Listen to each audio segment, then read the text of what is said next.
ইরানের হামলা থেকে বাঁচতে মুসলিম দেশগুলোর হোটেল ও অফিসে লুকিয়েও রেহাই পাচ্ছে না মার্কিন সেনারা। পূর্বে কি গোটা মধ্যপ্রাচ্য? ইরান মিত্র হুতির সাথে সৌদি সংঘাতে মহাবিপদে পাকিস্তান। রিয়াদের সাথে চুক্তি নাকি তেহরানের বন্ধুত্ব, কোনটি চাইবে পাক সরকার? মাঠেই লুটিয়ে পড়ছেন সেজদায় স্পেনের ইয়ামেল থেকে শুরু করে জার্মানির রুডিগার। হৃদরোগ আর মৃত্যু ঝুঁকিতে কেন মেসির সমর্থকেরা? আসসালামু আলাইকুম, দেখছিলেন বাংলাভিশন ওয়ার্ল্ড নিউজ হেডলাইন। এবারে বিস্তারিত। ইরানের দফায় দফায় হামলায় এখন জ্বলছে পুড়ছে মধ্যপ্রাচ্যের কুয়েত, কাতার, সংযুক্ত আরব আমিরাত, জর্ডান ও বাহরাইনের বেসামরিক স্থাপনাগুলো। ইরানের অভিযোগ, এসব দেশের হোটেল ও অফিসে আশ্রয় নিয়ে বেসামরিক নাগরিকদের মানব ঢাল হিসেবে ব্যবহার করছে মার্কিন সেনারা। আমেরিকা হামলার জবাবে শান্তি চুক্তিও বাতিল করেছে ইরান। এমন পরিস্থিতিতে শঙ্কা দেখা দিয়েছে, এবার কি যুদ্ধের দাবানলে পূর্বে গোটা মধ্যপ্রাচ্য? অবস্থা কি আগের চেয়েও ভয়ঙ্কর হবে? নাইম আহমেদের ডেস্ক রিপোর্টে বিস্তারিত। ইরানের দফায় দফায় বৃষ্টির মতো মিসাইল আর ড্রোন হামলা থেকে এবার শুধু মধ্যপ্রাচ্যে থাকা মার্কিন ঘাঁটি নয়, ছাড় পাচ্ছে না ওই অঞ্চলের মুসলিম দেশগুলোর স্থাপনাও। ইরানের ইসলামী বিপ্লবী গার্ড বাহিনী আইআরজিসির হামলায় আগুনে পুড়ে গেছে কুয়েতের বিদ্যুৎ কেন্দ্র ও পানি শোধনাগার। সেখানেই শেষ নয়, আইআরজিসির হামলায় জ্বলে পুড়ে ছারখার কুয়েতের তেল শোধনাগারও। তবে প্রশ্ন উঠেছে, ইরান কেন মার্কিন ঘাঁটি ছাড়াও মধ্যপ্রাচ্যের দেশগুলোর নিজস্ব স্থাপনা ও অবকাঠামোতে হামলা চালাচ্ছে?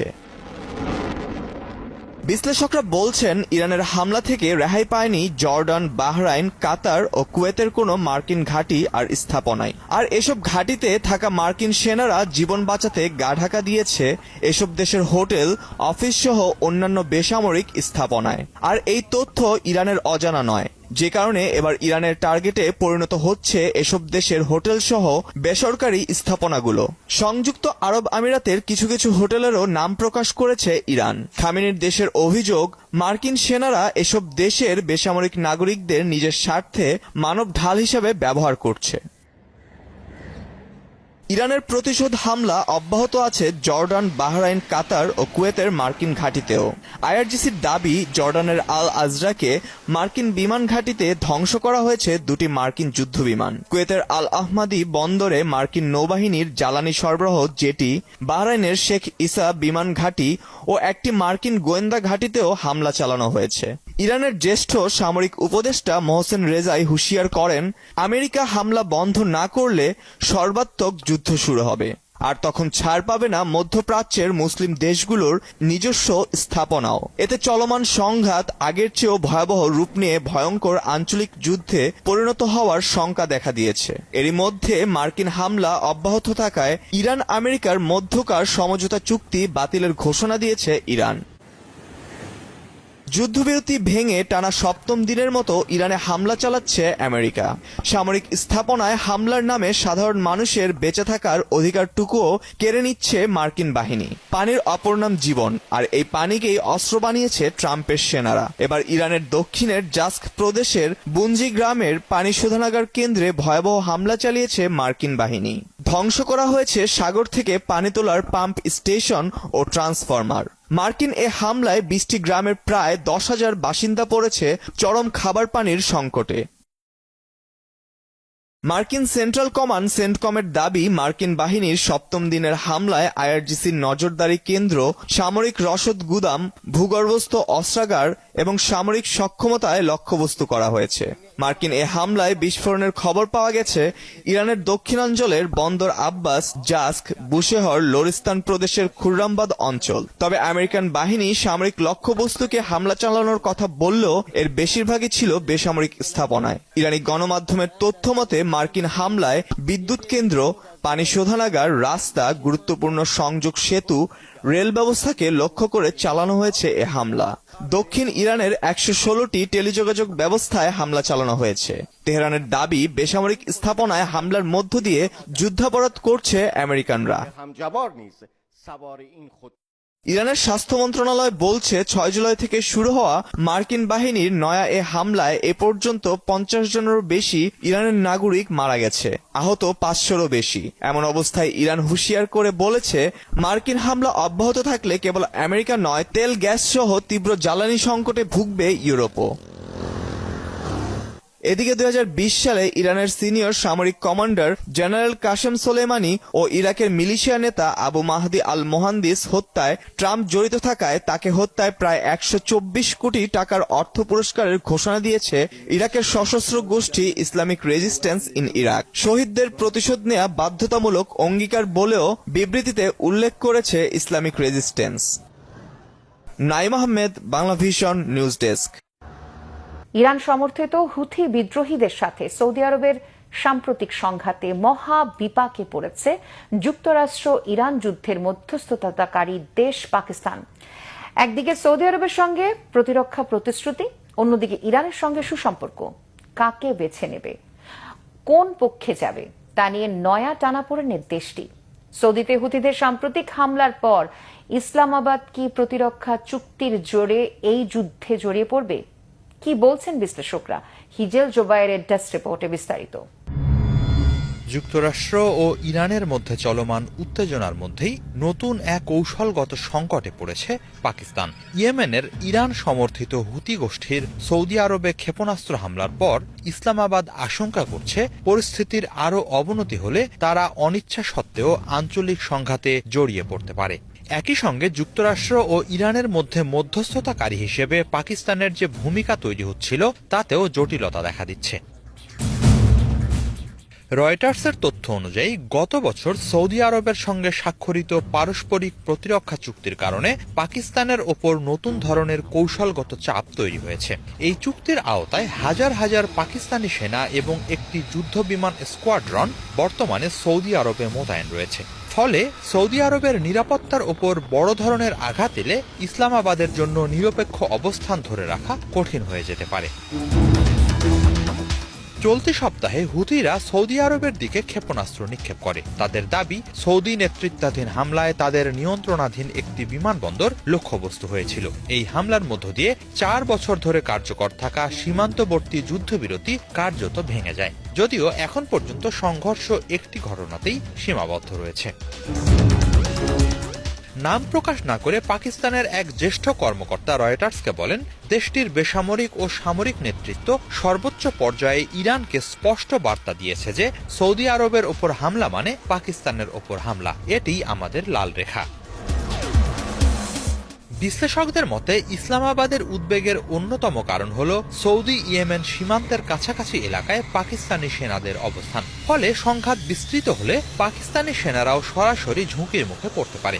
একই সঙ্গে লোহিত সাগরে নিরাপত্তা পরিস্থিতির অবনতি হলে পাকিস্তানের জ্বালানি ও বাণিজ্য সরবরাহ ব্যাহত হওয়ার আশঙ্কা রয়েছে। পাকিস্তানের আমদানি নির্ভর অর্থনীতির জন্য এটি বড় ধরনের চাপ তৈরি করতে পারে। পাকিস্তানের নিরাপত্তা বিশ্লেষকরা বলছেন, ইসলামাবাদ এত দ্রুত পরিস্থিতির অবনতি হবে বলে ধারণা করেনি। হুতিরা যদি সৌদি আরবের আরো গভীর হামলা বিস্তৃত করে তাহলে পরিস্থিতি আরো দ্রুত বদলে যেতে পারে। এদিকে পাকিস্তানের নীতি নির্ধারকদের মধ্যে ইরানের অভ্যন্তরীণ ক্ষমতার ভারসাম্য নিয়েও নতুন উদ্বেগ তৈরি হয়েছে। পাকিস্তানি কর্মকর্তাদের ধারণা, প্রেসিডেন্ট মাসুদ পেজেশকিয়ান, পররাষ্ট্রমন্ত্রী আব্বাস আরাকচি কিংবা পার্লামেন্ট স্পিকার মোহাম্মদ বাগের গালিবাফের তুলনায় ইসলামী বিপ্লবী গার্ড বাহিনী IRGC এখন সিদ্ধান্ত গ্রহণে আরও বেশি প্রভাবশালী হয়ে উঠছে। অন্যদিকে মধ্যপ্রাচ্যে নিজেদের কৌশলগত উপস্থিতি আরও জোরদার করতে কুয়েতের সঙ্গেও বিস্তৃত প্রতিরক্ষা চুক্তি নিয়ে আলোচনা চালাচ্ছে পাকিস্তান। বিষয়টি সম্পর্কে অবগত একাধিক সূত্র রয়টার্সকে জানিয়েছে, কুয়েত চায় পাকিস্তান সৌদি আরবের মতোই বড় পরিসরে সেনা, যুদ্ধবিমান, ড্রোন ও আকাশ প্রতিরক্ষা ব্যবস্থা মোতায়েনের প্রতিশ্রুতি দিক। তবে পাকিস্তানি কর্মকর্তারা জানিয়েছেন, অন্তত এই মুহূর্তে যুদ্ধ পরিচালনার জন্য সেনা পাঠানোর বিষয়ে ইসলামাবাদ প্রস্তুত নয়। কুয়েতের সঙ্গে সম্ভাব্য এই চুক্তির বিনিময়ে পাকিস্তান জ্বালানি নিরাপত্তা, বিনিয়োগ এবং তেল সংরক্ষণ সুবিধায় সহযোগিতা চায়। বিশ্লেষকদের মতে উপসাগরীয় দেশগুলো এখন যুক্তরাষ্ট্রের নিরাপত্তা নিশ্চয়তার উপর আগের মতো নির্ভরশীল নয়। সে কারণে পাকিস্তানের মতো বড় সেনাবাহিনী ও নিজস্ব প্রতিরক্ষা শিল্প সম্পন্ন দেশকে তারা বিকল্প অংশীদার হিসেবে দেখছে। সৌদি আরব, কুয়েত ছাড়াও তুরস্ক, বাহরাইন ও জর্ডানের সঙ্গে পাকিস্তানের প্রতিরক্ষা সহযোগিতা বাড়ানোর আলোচনাও চলছে। তবে বিশেষজ্ঞরা সতর্ক করে বলছেন, অর্থনৈতিক প্রয়োজন মেটাতে অতিরিক্ত সামরিক প্রতিশ্রুতি দিলে পাকিস্তান ভবিষ্যতে এমন এক অবস্থায় পড়তে পারে যেখানে আঞ্চলিক সংঘাতে নিরপেক্ষ থাকা আর সম্ভব হবে না। বিশেষ করে যুক্তরাষ্ট্র, ইরান ও উপসাগরীয় দেশগুলোর স্বার্থের সংঘর্ষ তীব্র হলে ইসলামাবাদের জন্য একই সঙ্গে মধ্যস্থতাকারী এবং সামরিক মিত্র এই দুই ভূমিকায় ধরে রাখা কঠিন হয়ে উঠতে পারে। Hijol Zobayer, Bangla vision. I have a plan. যুক্তরাজ্যের লেবার পার্টির নতুন নেতা নির্বাচিত হওয়ার পর প্রথম ভাষণে এমন বক্তব্যই দেন অ্যান্ডি বার্নহাম। শুক্রবার দেয়া ওই ভাষণে দলকে ঐক্যবদ্ধ করা, জনগণের মধ্যে আশা সঞ্চার এবং স্বতন্ত্র লেবার রাজনীতি প্রতিষ্ঠার অঙ্গীকার করেন। সবকিছু ঠিক থাকলে চলতি সপ্তাহে যুক্তরাজ্যের প্রধানমন্ত্রীর দায়িত্ব নেবেন অ্যান্ডি বার্নহাম। তবে বার্নহামের সরকার পরিচালনার সুনির্দিষ্ট পরিকল্পনা নিয়ে নানা প্রশ্ন তৈরি হয়েছে। গত 10 বছরে যুক্তরাজ্যে 6 জন প্রধানমন্ত্রী পদত্যাগ করতে বাধ্য হয়েছেন। অ্যান্ডি বার্নহাম কি সব সংকট কাটিয়ে উঠতে পারবেন? শহীদ আরাফাতের ডেস্ক রিপোর্ট। শুক্রবার আনুষ্ঠানিকভাবে লেবার পার্টির নেতা নির্বাচিত হওয়ার পর যুক্তরাজ্যের নতুন প্রধানমন্ত্রী হওয়ার পথে আর কোনো বাধা নেই অ্যান্ডি বার্নহামের। যুক্তরাজ্যের একাধিক সংবাদ মাধ্যমের তথ্য অনুযায়ী আগামী সোমবার বর্তমান প্রধানমন্ত্রী কিয়ার স্টারমার রাজা তৃতীয় চার্লসের কাছে পদত্যাগপত্র জমা দেবেন। এরপর অ্যান্ডি বার্নহামকে সরকার গঠনের আমন্ত্রণ জানাবেন রাজা। বার্নহাম সেই আমন্ত্রণ গ্রহণ করে যুক্তরাজ্যের প্রধানমন্ত্রী হিসেবে দায়িত্ব নেবেন। সাধারণ জনমনের প্রশ্ন, প্রধানমন্ত্রী দায়িত্ব নেওয়ার পর যুক্তরাজ্যের অর্থনৈতিক এবং রাজনৈতিক সংকট কাটিয়ে উঠতে পারবেন কি তিনি? কেননা গত 10 বছরে দেশটিতে 6 জন প্রধানমন্ত্রী পদত্যাগ করতে বাধ্য হয়েছেন। Leader of the Labour Party is Andy Burnham.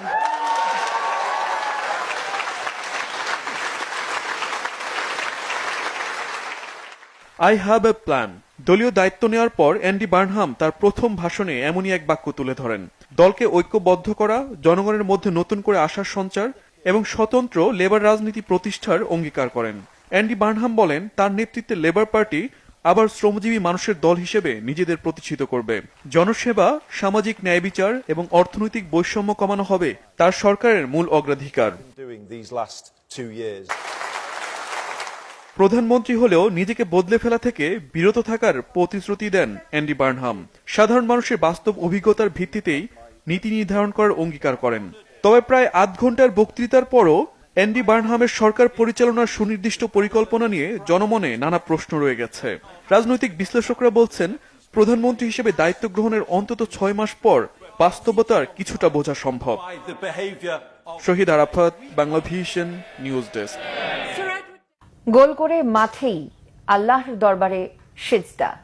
স্পেনের লামিন ইয়ামেল থেকে শুরু করে জার্মানির অ্যান্টনিও রুডিগারের মতো তারকারা বল হাতে যেমন মাঠ মাতাচ্ছেন, তেমনি বুক ফুলিয়ে প্রকাশ করছেন নিজেদের মুসলিম পরিচয়। তবে অভিবাসী ও ধর্মান্তরিত খেলোয়াড়দের এমন আচরণ কিছুতেই মেনে নিতে পারছেন না ইউরোপের উগ্র ডানপন্থীরা। মাঠের পারফরমেন্সে হাততালি দিলেও আড়ালে চলছে সূক্ষ্ম বর্ণবাদ আর ইসলাম ফোবিয়ার নোংরা খেলা। হাফিজুল ইসলামের ডেস্ক রিপোর্টে বিস্তারিত।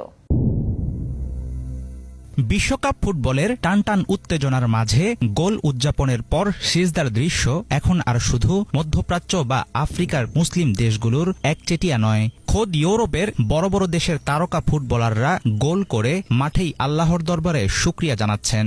স্পেনের বিস্ময় বালক লামিন ইয়ামাল কিংবা সুইডেনের রিয়াসিন আইয়ারির মতো উদীয়মান তরুণরা এখন কেবল বল পায়েই জাদু দেখাচ্ছেন না, বরং বিশ্বমঞ্চে জানান দিচ্ছেন ইসলামের শক্তিশালী উপস্থিতির কথা।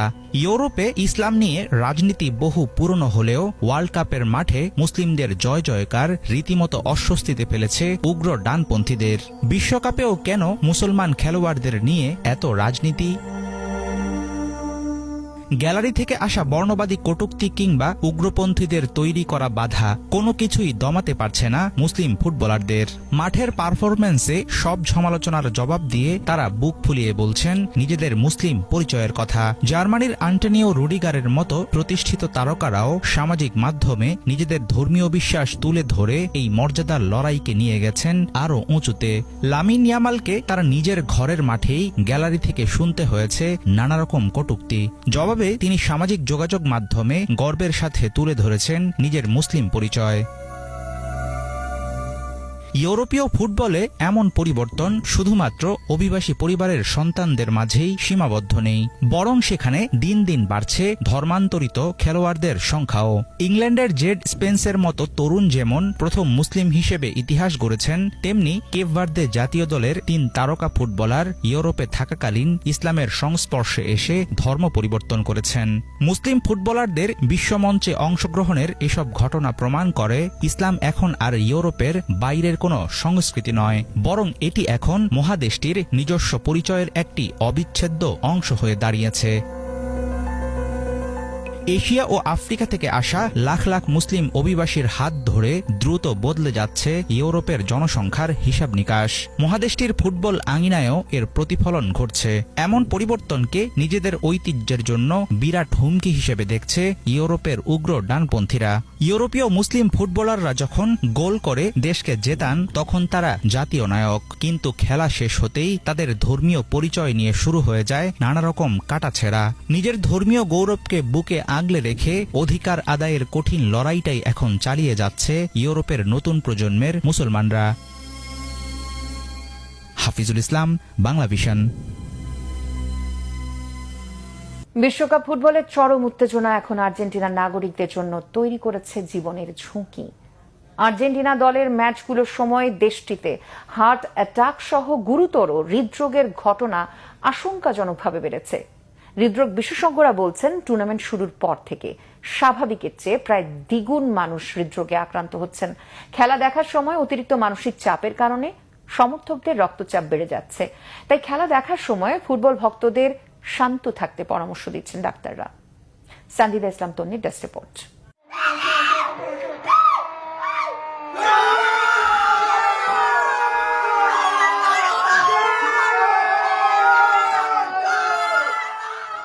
ব্যাপক উল্লাসের মাঝেই জ্ঞান হারালেন এই সমর্থক। শুধু জ্ঞান হারানোই নয়, অনেকে আক্রান্ত হচ্ছেন হৃদরোগেও।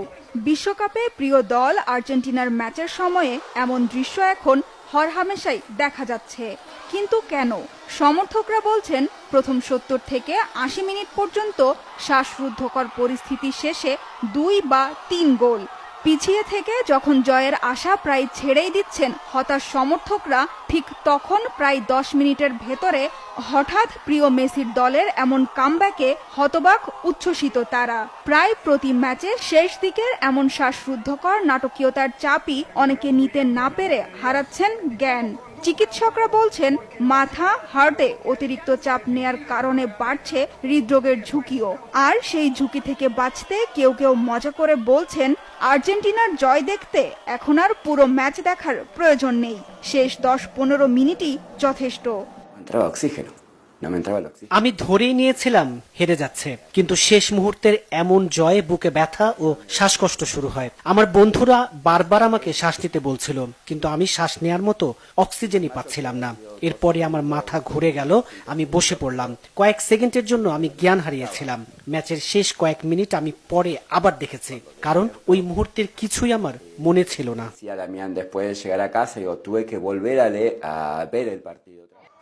আর্জেন্টিনা সুইজারল্যান্ড ম্যাচের পর প্রচন্ড উত্তেজনায় মার্সেলো ড্যানিয়েলের জ্ঞান হারানোর ভিডিওটি সামাজিক মাধ্যমে আপলোড করে তার বন্ধুরা।